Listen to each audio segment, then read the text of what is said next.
За компанијата Стентон Градба, која предизборно треба да се упари со цели 29 милиони евра државни пари од ТИРС, нема ништо спорно што договорот се подпишува во осетлив период, само еден месец пред формирањето на техничката влада.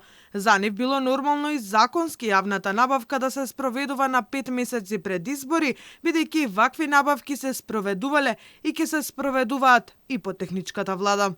Согласно законските одредби, јавни набавки се добиваат пред и после формирање на техничката влада. Ние ја добивме набавката и ќе го спроведеме согласно одредби од договорот кој веќе го имаме постигнато со ТИРС. За нашата компанија, неосновани се обвинувањата дека на еден месец пред формирање техничка влада ја добивме јавната набавка која е согласно законските одредби од Законот за јавни набавки, според кој може да се распише и за време на техничката влада.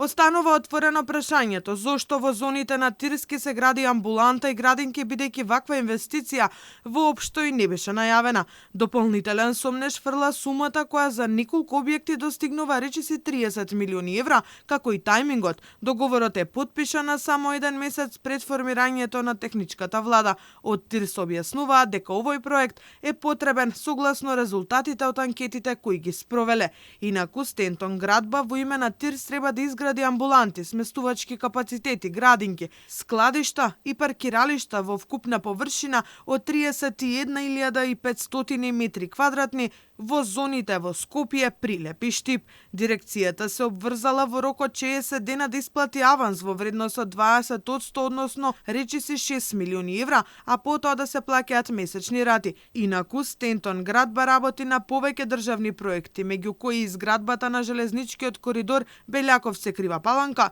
браната во Штипско на реката Отиња, а е еден од подизведувачите за изградба на автопатите, проект кој го доби Бехтел Јенка. Стентон Градба е основана пред 20 години во битолското село Долно Ризари.